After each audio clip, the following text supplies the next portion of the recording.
और तो सुनिएगा, लेकिन उम्रा है क्या? मतलब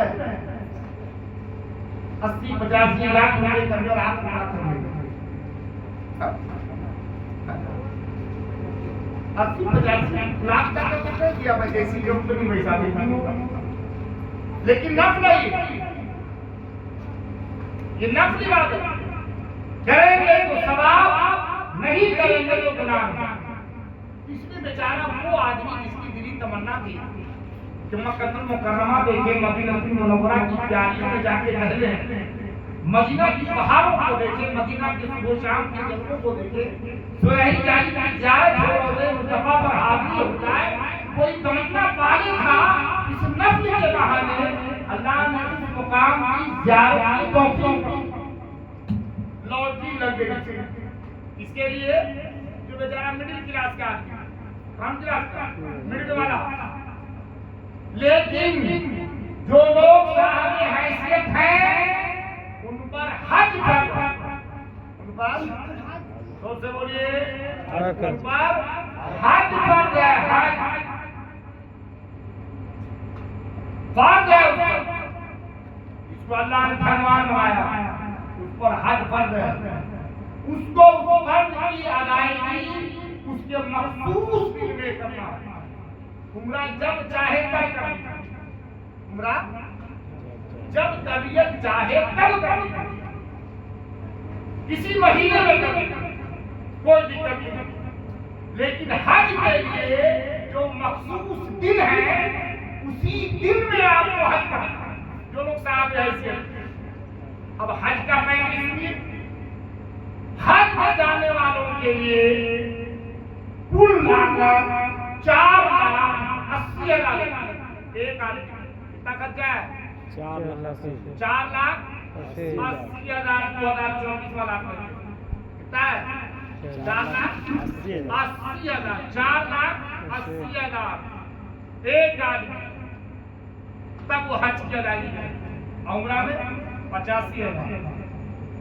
अब हो ये रहा है जो लोग मेरे समाज में खलवान है वो भी फर्ज अदा नहीं करके नफिल अदा कर रहा। अब कहता क्या हम जहां कहता कब बना था, कहीं मक्का कहीं मदीना कहीं मीना कहीं मुस्तफा कहीं सफा कहीं मरवा कहीं सबे कुछ कर रहे तो क्या किया तो वकरो को में हाजी साहब, अरे भाई कहां झंझरिया, कहां टीएमपी, कहां एक्सपी, कहां डायरेक्टर सेम है? अरे बोलिए ना, नहीं बराबर है क्या? नहीं, ये गलतफहमी है। अगर आप पर हज फर्ज है तो आपको हज अदा करना जरूरी है। नफल से काम चलने वाला नहीं है। ये 85,000 वहाँ 4,80,000 ये नफल नमाज है। कभी कभी आप नफल पढ़ते हैं, कभी छोड़ देते हैं, होता नहीं होता नमाज। अरे कभी आप नफल पढ़ते हैं, कभी छोड़ देते हैं, इसलिए आपको मालूम है कि पढ़ेंगे तो सवाब होगा, नहीं पढ़ेंगे तो होने। इसलिए उम्रा नफली बात। अब आइए काम की बात सुनिए। हुआ क्या? उम्रा में जाने में खर्चा 85,000। बीमारी जो खास के देहातों में चल रही है, हो ही रहा है कि अब हज वाला जैसे जाता था पहले तो पूरे इलाके का खान पान ढोल भंडार हिंदुस्तान पूरा एकदम 4,80,000 वाला जो हाजी जाता था पूरा हिंदुस्तान पूरे एरिया को जोरदार दावत। अब बना फरमा देता तो का पूरा बेचारा ढोल, कितना खर्चा हुआ इस तरह? तो 2.5 लाख रुपये खाने में, पीने में, हिंदू में, खानदान में। अब वही काम हम उम्रा में कर रहे हैं, वही काम हम बोलिए ना उम्रा में कर रहे। नफल इबादत जाने में खर्चा कितना? 85,000। और भेजने में खर्चा कितना?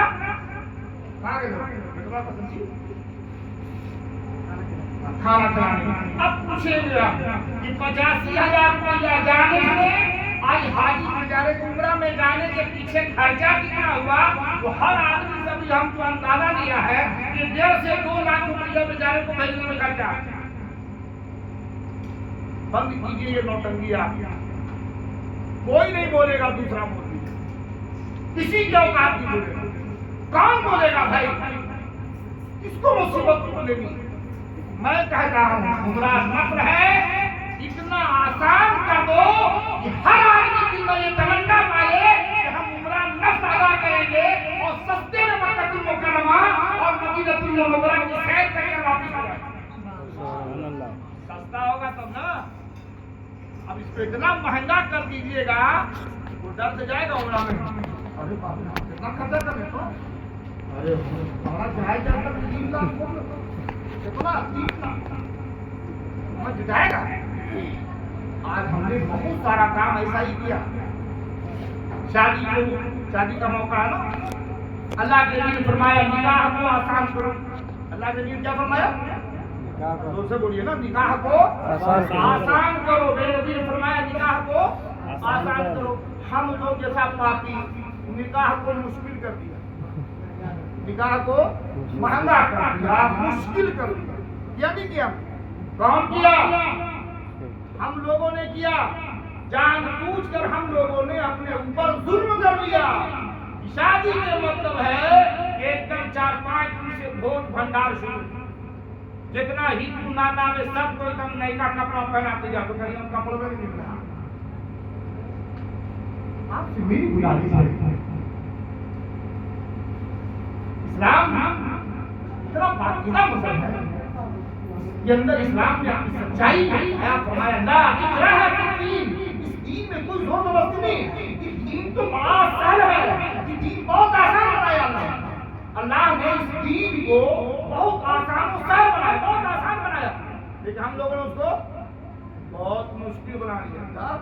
ई वाला ऐसे, ई वाला ऐसे, आप बैठे आप 2-4 को चौधरी का समान, हर खानदान चटैया में 2-4 गो मजबूत चौधरी है, ऐसा ऐसा नक्शा बता देगा जैसे इंजीनियर नक्शा बताता। ये खिड़कियां इधर खोलनी, ये दरवाजा इधर खोलनी, तब ध्यान देके थोड़ी देते हैं अकराम ई करे पढ़ दो, अकराम ई कलम पढ़ दो, अकराम ओकरा पूछे पढ़ दो। इतना डिजाइन बताया, बेचारा का दिमाग फाइन कर दिया। सरे हो आप उम्रा नफ्ल है, इससे आप नफ्ल के एतबार से उम्रा कीजिए और उम्रा को आसान बनाइए, ताकि हर आदमी, कौन नहीं चाहता है मदीना जाना है, वहीं रह जाना है, फिर नहीं आना है, घर वहीं बनाना है। हर आदमी ये तमन्ना पाले है भाई, तो ये तमन्ना है तो कम से कम पूरी तो करने दो। इतना मुश्किल कर दो दूसरा आदमी डर सके भी नहीं। आपसे मेरी गुजारिश है, आप उम्रा को, उम्रा नफ्ल क्या हुआ ये बाबू देखिए, ये अलग मस्तान कहाँ जाइएगा, समझ में आ रही है? समझिए, मुस्कुराइए, लेकिन समझ के मुस्कुराइए। आपकी पूरी बात आपकी, आप बड़े अच्छे हैं। एक चीज, दूसरी चीज, आप जनाब अपनी जलील साहब जा रहे हैं, आपसे मेरी गुजारिश है, अल्लाह ताला ने फरमाया कि पूरा करो हज और उम्रा अल्लाह के लिए, अल्लाह। अब आपसे मेरी गुजारिश है कि फकत रज़ाए इलाही के लिए आप पूरा करें हज और उम्रा, फकत रज़ाए इलाही के लिए। मेरा रब मुझसे राज़ी हो जाए, मेरे मुस्तफा मुझसे खुश हो जाए, दुनिया खुश हो न हो, दुनिया माने न माने, मेरा रब मुझे मान ले, हम यहाँ भी कामयाब हैं, वहाँ भी कामयाब। दुनिया खुश हो मत हो। इसलिए आप जब यहाँ से जाएं, जाने के साथ आप वहाँ जो भी आपका 15 दिन 12 दिन जो भी आपके पास है, पूरी कोशिश ये करें कि आप रब के जिक्र और शुक्र में अपना पूरा वक्त गुजारें। ऐसा नहीं कि आ गया कहीं पे एक से साथियों में बहुत गड़बड़ साथी मिल जाता है, ठीक है, चलो आप माहौल है, बढ़िया मार्केट है, होटल बढ़िया नहीं। आप ये कहिए कि मैंने पूरी जिंदगी होटल भी देखा है, अच्छे खाने भी खाए हैं, इसलिए अच्छे खाने की जरूरत है, ना अच्छे मॉल या अच्छे दुकान की जरूरत है। हमें इसलिए आपको बताओ कि मेरे मुस्तफा खाते कहाँ थे, मेरे मुस्तफा की जिंदगी का सुबह शाम गुजरा कहाँ करते थे, उस प्यार में मुझे ले चलो ताकि हम जाएं और प्यारे आका अलैहिस्सलाम के करीब आ गई। आप कोई काशी के शादी का नाम करते हैं। एक बड़े पाए के बुजुर्ग जिनका नाम सैयद हबीब रहमान शाह रहमतुल्लाह अलैह, धामनगर शरीफ उड़ीसा, ये दुनिया मुजाहिदीन की इज्जत है। धामनगर शरीफ बड़े पाए के बुजुर्ग।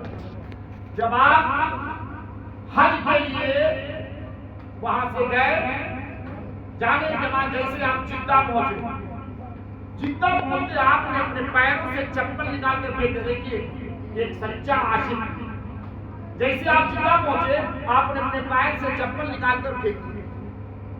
लगे लोगों ने कहा हुजूर जिद्दा से मक्का मुकर्रमा काफी दूर है, मदीना मुनव्वरा काफी दूर है, और आपने चप्पल ही चप्पल आपने ही छोड़ दिया। सैयद हबीब रहमान शाह रहमतुल्लाह अलैह फरमाते हैं कि ये तुम्हारी सोच है। जिद्दा से मक्का मुकर्रमा काफी दूर है, मक्का से मदीना मुनव्वरा काफी दूर है, लेकिन मेरी निगाह ये देख रही है कि मेरे नबी 63 साल की नबी की जिंदगी है। 63 साल जिंदगी में मेरे नबी का गुजर कभी जिद्दा की वादियों से भी हुआ हो, इसलिए हबीब रहमान को गवारा नहीं कि जमीन पर मुस्तफा जाए रहमत के पैर पड़े हैं, नक्शे पा पड़े हैं, उस जगह पर हबीब रहमान चप्पल को हल्का नहीं कर सकता। सच्ची आशिक के साथ की सोच। और फिर आप जब गए उस वक्त को हालात बड़े बदले थे। रोज़े रसूल के सामने जब आप पहुंचे, जोरदार तरीके से मुस्तफा जाए रहमत पहले क्या कहा, सलाम पढ़ने लगे। जैसे आपने सलाम पढ़ना शुरू किया, नजदीक कुत्ते आए और आपको अरेस्ट कर लिया। हाथों में बेड़ियां डाल दी गई, हथकड़ियां लगा दी गई। जैसे हथकड़ियां लगाई गई, हबीब रहमान शाह रहमतुल्लाह अलैह हथकड़ी को चूमने लगे। लोगों ने कहा पागल हो गए क्या, अरे आपके हाथ में बेड़ियां डाली गई है, हथकड़ियां पहनाई गई है, अब कुछ देर में आपको जेल के अंदर डाल दिया जाएगा। एक आशिक के शादी की सलाह सुनो। सैयद हबीब रहमान शाह रहमतुल्लाह अलैह ने फरमाया किसको सुनो, अरे एक और सुन्नत जिंदा हो गई। इसी मक्का मुकर्रमा और मदीना मुनव्वरा की क्यारियों में हज़रत बिलाल पूरी दुनिया ने बेड़ियां पहनाई थी। आज मैं इस बुनियाद पर खुश हो रहा हूँ कि मेरी बड़ी खुशकिस्मत मेरी है जो आज मेरे हाथों में डाला है। जो बिलाल की सुन्नत थी वो आज मैं उस सुन्नत को जिंदा कर रहा हूँ। रात जब एक आशिक उस दीवार में जाता है ना, उसकी निगाहें बहुत दूर तक देखती है। असहाब सुफ़ा का चमकला कहा है, नबी के सुबह गुजरा कहा करते थे, नबी के सहाबा बैठा कहा करते थे, नबी की कशिश लगा कहा करती थी, नबी बाबू असलत कहा करते थे। उन दीवारों में चक्कर लगा लगा कर एक आशिक के साथ अपने कीमती वक्त को गुजारता। अब हाजी जाने वाले जनाब अब्दुल जलील साहब से कहेंगे कि आप अगर वहां जा रहे हैं तो आप ये तय कर लीजिए हमारा जो पूरा वक्त है रब के जिक्र और शुक्र में और उस मुकद्दस मकामात की ज़ियारत में मेरे वक्त पूरे। आप ये तय कर लें, इसलिए बड़ा कीमती लम्हा होता है और आप उस कीमती वक्त को पूरी तरीके से अच्छे से गुजारने की कोशिश करें। आप दूसरी चीज कि आप जब वहां से वापिस आए, अल्लाह तबारक व तआला उस दीवार से जब आपको वापिस लाए तो आने के बाद आपकी जिंदगी में एक बहुत बड़ा बदलाव, ऐसा बदलाव, बहुत बड़ा बदलाव। जब आपके अंदर बदलाव, जहां बैठे आप उस दीवार का चर्चा करें। कौन चर्चा करेगा? मौलाना साहब नहीं करेंगे, इमाम साहब नहीं, जनाब अब्दुल जलील साहब जो भरसुरिया लौटे अपने साथियों में, अपने दोस्तों में, अपने पोतों में, अपने बेटों में, वही चर्चा करें। क्या बताऊं, तुम बदे हजरा का जलवा ही है। वहां की सुबह ऐसी थी, वहां की शाम ऐसी थी। जब रोज़े मुस्तफा के पास पहुंचा तो दिल की कैफियत बदल गई। जब मीना और मुस्तफा में पहुंचा तो मेरी तबीयत की हालत अजीब टाइप की हो गई। जब सफा मरवा की वादियों में टहल रहा था तो मेरे दिल की दुनिया बदल गई। जब आप दीवार का जिक्र करेंगे, जब आप मुकद्दस मकामात का चर्चा अपनी आबादियों में करेंगे, हम में से जिनकी ज़मीरें मुर्दा हो गई है ना, उनकी ज़मीरें जिंदा हो जाएगी और आपके दोस्त भी कहेंगे इंशाअल्लाह हम भी उम्रे पर जाएंगे, इंशाअल्लाह हम भी हज पर जाएंगे।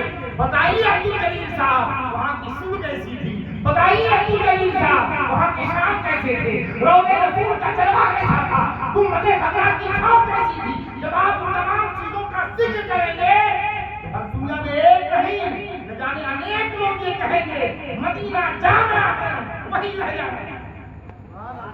आपसे मेरी गुजारिश है जब आप वहां जाए तो आप दिल की दुनिया बदले और जब वहां से वापिस आए तो अपनी आबादियों में वहां के सुबह शाम का जिक्र और चर्चा करें। बताइए उम्रा करने वाला उम्रा करके आ गया, हज करने वाला हज करके आ गया, जैसे वो कल था वैसे आज, जैसे झूठ बोल रहा था झूठी बोल रहा, जितना गड़बड़ कर रहा था गड़बड़े कर रहा। आपसे मेरी गुजारिश है बदलिए। हम लोग सोचते हैं हाजिर असवद जो है ना, जितना चाहिए हाजिर असवद तो वॉशिंग मशीन है, 8 क्विंटल 4 क्विंटल पाप ले जाइए एकदम सफरा के खींच लेंगे, बड़ा वॉशिंग मशीन है। याद रखिए एक बड़े बड़े पाए जब ये कोई हदीस और कुरान की बात तो नहीं है, लेकिन एक बुजुर्ग ने बड़े पते की बात कहा और खुद मेरे पीरो मुर्शिद है हज़रत सूफी अब्दुल गफ्फार साहब ने बुजुर्गों की जो इस्लाह है बड़ा अजीब है। हज़रत फरमाते हैं हमने पूछा, कुछ मुरीदों ने हज़रत से पूछा हज़रत कुछ लोग हज करने के बाद ही बड़ा गड़बड़ सड़बड़ करते हैं, उम्रा से आने के बाद उनकी जिंदगी में बदलाव नहीं होता है। हज़रत ने फरमाया कि नहीं जानते हो, अरे हजर असवद ने इनकमिंग की भी ताकत है, वो लेता भी है और गोइंग की भी ताकत है, वो रिटर्न देता भी है। अगर उसकी नीयत अच्छी नहीं रही, नीयत में खोट रहा तो जो उसके अंदर माल स्टॉक होता है ना वो रिटर्न भी दे देता है। कौन?